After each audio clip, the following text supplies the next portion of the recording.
नमस्कार। आप सभी का प्रतिज्ञा एग्रीकल्चर क्लासेज जोधपुर में स्वागत है। आज के इस फर्स्ट क्लास है अपनी 5 मिनट वाली सुपरजेट क्लास, जिसमें अपन बात करेंगे एक छोटी सी क्लासिफिकेशन ऑफ एग्रोनॉमिकल क्रॉप्स का। तो बने रहें मेरे साथ में, देखिएगा। सबसे पहले आज की इस शुरुआत में और अपन जो बात करने वाले हैं वो करेंगे सबसे पहले दलहनी फसलों से। और बड़ा ही शानदार है, एक क्वेश्चन आपका इस क्लास के अंदर पक्का है 5 मिनट के अंदर। कैसे? हेडिंग लगाओ दलहनी फसल या पल्स क्रॉप। ठीक है, देखिएगा।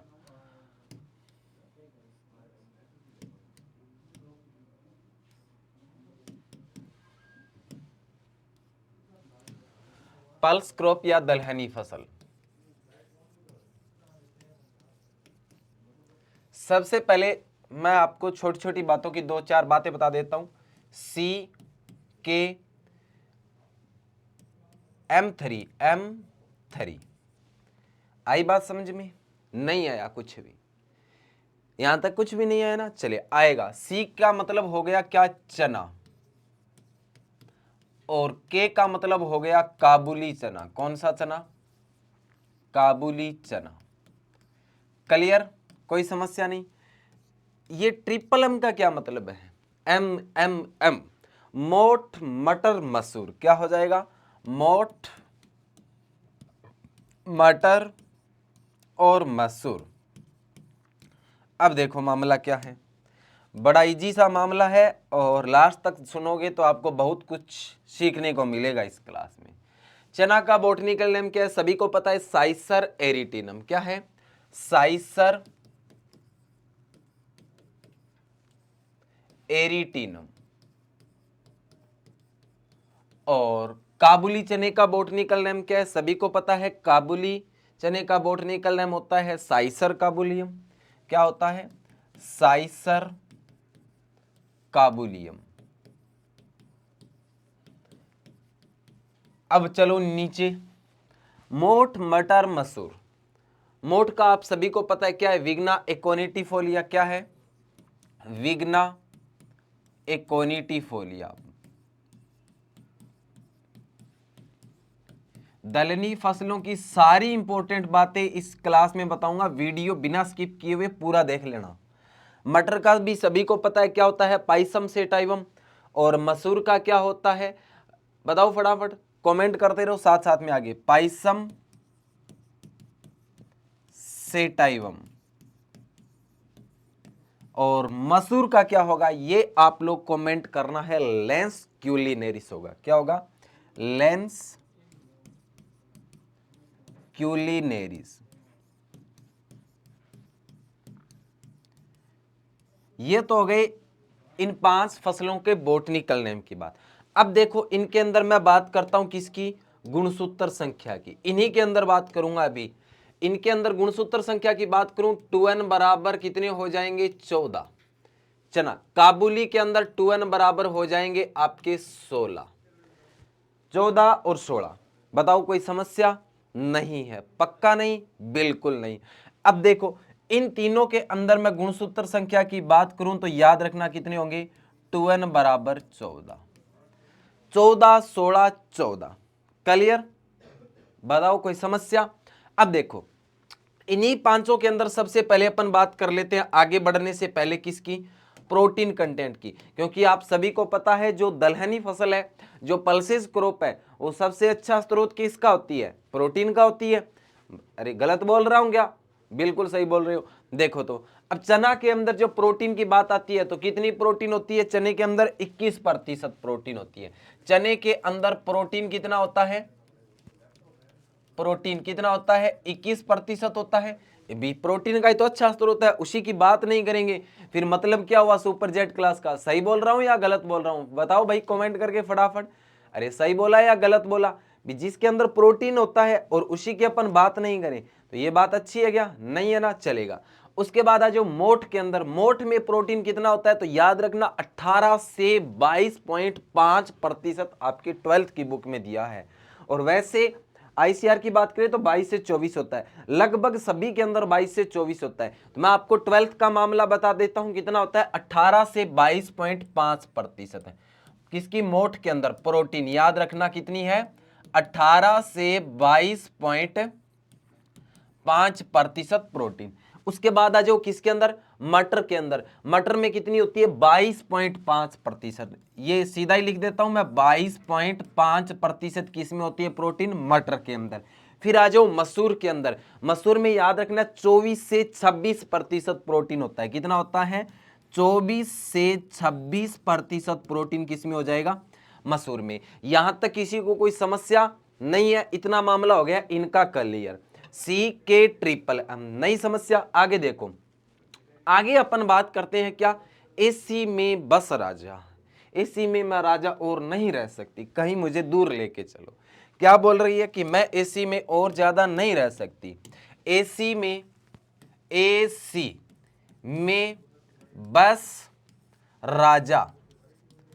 अब बताओ ए से क्या हो जाएगा, फटाफट बताओ, सी से क्या होगा, मे से क्या होगा, बी से क्या होगा, एस से क्या होगा, राजा से क्या होगा, चलेगा। ए से सभी को पता है क्या हो जाएगा, अरहर बच गया, अभी तक नहीं आया, क्या हो जाएगा, अरहर। और इसको बोलते हैं अरहर को क्या, पिजन पे, लिखने की जरूरत नहीं है, आप वैसे भी जानते हो, ठीक है। सी से क्या बच गया, बताओ फटाफट, काउपी। काउपी को क्या बोलते हैं, चौला बोलते हैं, काउपी, या आप इसको बोल सकते हो चौला, या इसी को क्या बोलते हैं, लोबिया। में से एक एम वाला और बच गया, कौन, मूंग बच गया। कौन बच गया था, मूंग बच गया, ये लो। बी से हो जाएगा ब्लैक ग्राम। ब्लैक ग्राम किसको कहते हैं, फटाफट बताओ, ब्लैक ग्राम किसको कहते हैं, उड़द को कहते हैं ब्लैक ग्राम। तो ये लो आपका उड़द आ गया। फिर एस से क्या हो जाएगा, सोयाबीन हो जाएगा। एस से क्या हो जाएगा, सोयाबीन। कौन सा बीन, सोयाबीन।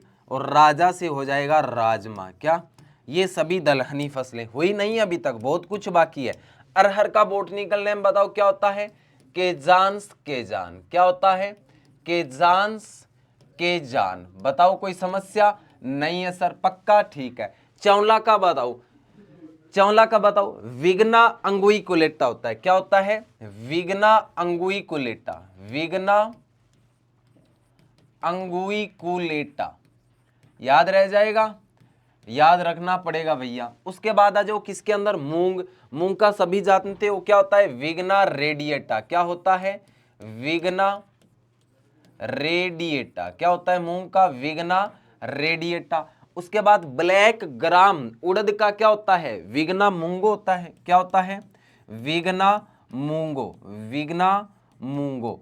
कोई समस्या नहीं यहां तक, ठीक है। उसके बाद है जो सोयाबीन, सभी को पता है ग्लाइसिन मैक्स होता है। क्या होता है, ग्लाइसिन मैक्स। क्या हो जाएगा, ग्लाइसिन मैक्स, चलेगा। बचा क्या, राजमा, राजल, राजमा। क्या होता है इसका, तो याद रखनागा, फेजियोलस वल्गेरिस होता है। क्या होता है, फेसियोलस वल्गेरिस, फेसियोलस वल्गेरिस। बताओ यहां तक किसी को कोई समस्या नहीं है। अब देखो छोटी छोटी 3-4 बातें और यहां की, कौन सी, क्रोमोजोम नंबर, हाँ, तो क्रोमोजोम नंबर वाला कलर ले लो, ये ले लो। अब सभी के अंदर, इनके अंदर गुणसूत्र संख्या बताओ, सारे के सारे। सोयाबीन, दलहनी और तिलहनी दोनों फसल है सोयाबीन, सभी को पता है। तो इसके अंदर क्या होंगे, 40 होंगे, 2n बराबर 40। कारण क्या इसका, क्योंकि ये क्या है, दलहनी प्लस तिलहनी दोनों फसल है, ठीक है। पल्सेस और ऑयल्स दोनों फसल है ये। बाकी जितनी भी बच गई आपकी, सारी की सारियों के अंदर गुणसूत्र संख्या कितनी होती है, 2n बराबर, इसमें भी कितने होंगे, 22। सभी के अंदर, सोयाबीन के अलावा सभी के अंदर कितने होंगे, 22 होंगे। याद रख लोगे, बताओ, एक सोयाबीन याद रखना है, बाकी याद रखने की जरूरत नहीं है, बाकी अपने आप रह जाएगा मामला। अब देखो याद क्या रखना है, प्रोटीन याद रखनी है। कैसे रखनी है, सबसे पहले बताओ अरहर के अंदर प्रोटीन कितना % होता है, फटाफट बताओ। तो अरहर में आपको प्रोटीन याद रखना कितना, 20 से 21%। अरहर के अंदर प्रोटीन की बात कर रहा हूं मैं, ये क्या है, प्रोटीन। और अरहर के अंदर जो प्रोटीन की मात्रा होती है वो होती है 20 से 21%। 20.21 नहीं है, क्या है, 20 से 21% अरहर के अंदर प्रोटीन है। उसके बाद आ जाओ काउपी, विग्ना अंगुइकुलेटा, सी के ऊपर चौला, कितने प्रतिशत? 23% प्रोटीन। कितने प्रतिशत प्रोटीन हो जाएगी इसके अंदर? तो याद रखना 23% क्या होती है चौला के अंदर प्रोटीन। फिर बच गया आपका क्या? मूंग। मूंग में भी सभी को पता है कितने प्रतिशत प्रोटीन होती है? 23% प्रोटीन होती है। ब्लैक ग्राम, उड़द के अंदर याद रखना मेरे भाई और बहनों, इसके अंदर होती है 24% प्रोटीन। सोयाबीन बड़ा महत्वपूर्ण है, तिलहनी फसल है, इसके लिए इसके अंदर 18 से 20% तो क्या होता है? ऑयल होता है। लेकिन सबसे ज्यादा इंपॉर्टेंट क्या है सोयाबीन के अंदर?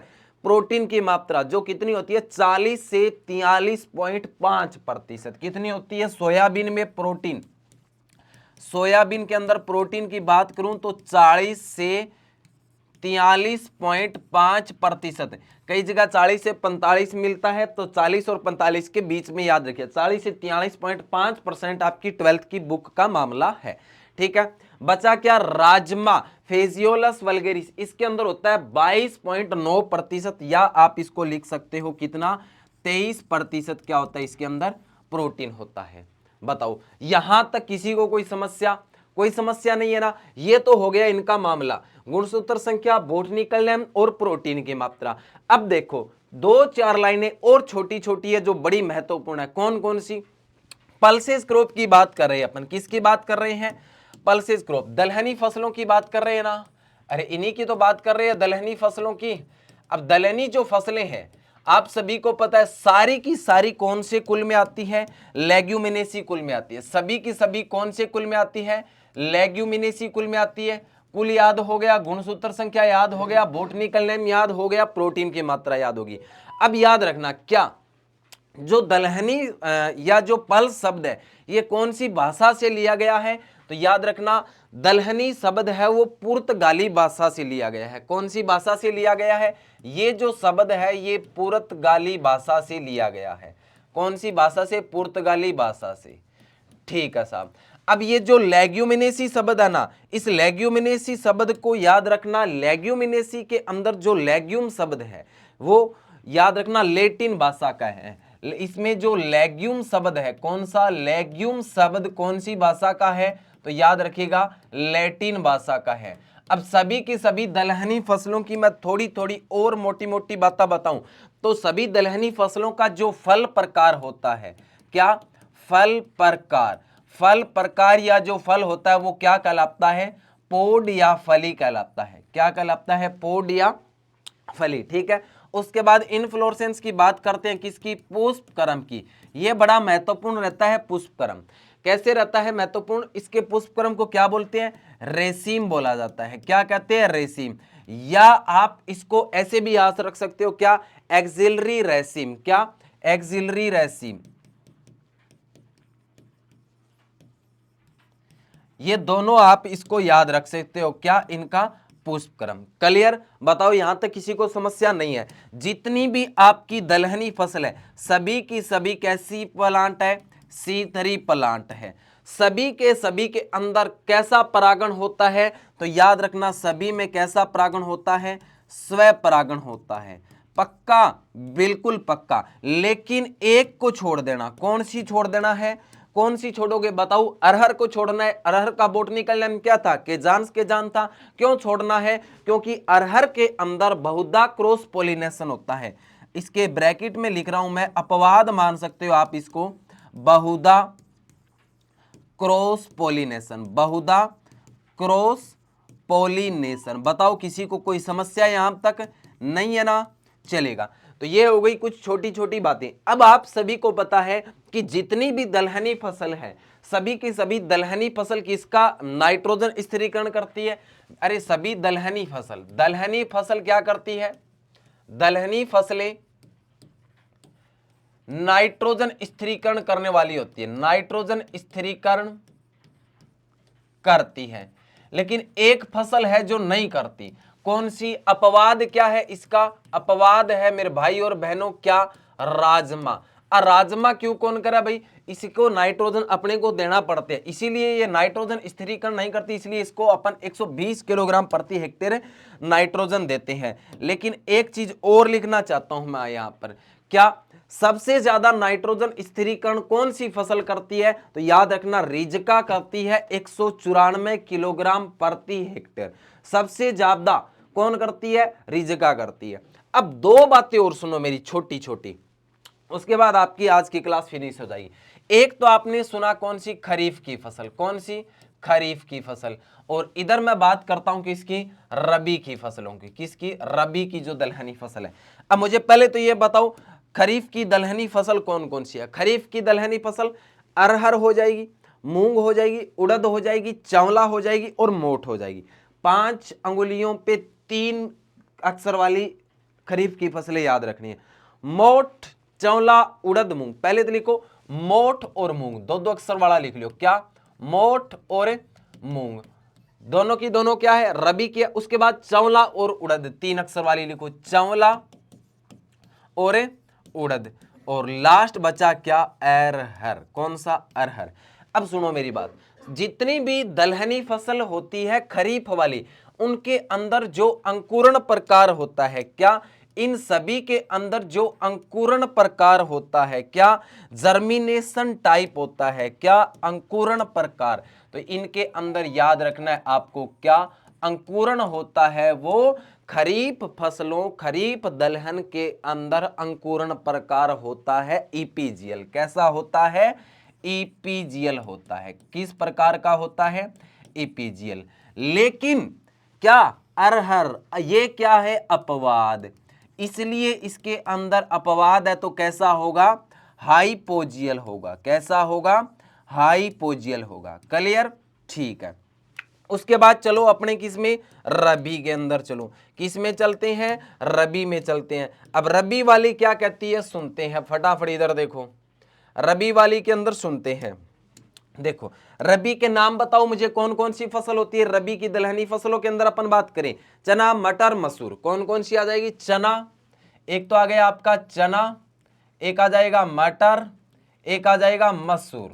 ठीक है, एक और है वो बाद में बताऊं। इससे पहले एक और लिख सकते हो, लेथाइरस भी आप याद से रख सकते हो। ठीक है ना, चलेगा। अब ये सभी के सभी एक और है, चलो लिख देता हूं मैं, राजमा। ये अपवाद है इसलिए मैं बाद में लिखना चाहता था इसको, लेकिन लिख दिया, कोई बात नहीं। अब देखो रबी वाली जितनी भी आपकी दलहन फसल है, इनके अंदर जो अंकुरण प्रकार होगा, इनके अंदर एपीजीएल था तो इधर कैसा होगा? हाइपोजियल होगा। कैसा होगा? हाइपोजियल। चंगा, रख लोगे याद, कैसा हो जाएगा? हाइपोजियल। लेकिन राजमा क्या है? अपवाद। क्या है ये?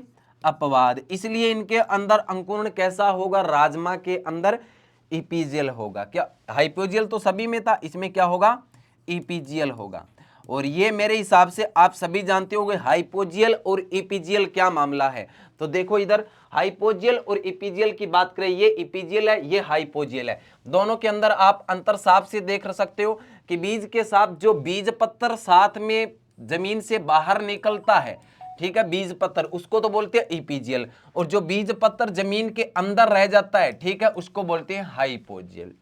ये थी आज की अपनी 5 मिनट वाली सुपर जेट क्लास। ठीक है, हो सकता है ज्यादा भी चली गई हो, लेकिन मैंने अच्छा सा अच्छा मैटर देने की कोशिश की है। कल फिर लौटूंगा ऐसी ही और क्लास के साथ। अच्छी लगी क्लास तो चैनल को सब्सक्राइब जरूर कर लेना, फॉलो जरूर कर लेना। प्रतिदिन आपको ऐसी क्लास एग्रीकल्चर की मिलती रहेगी। धन्यवाद। जय हिंद, जय भारत।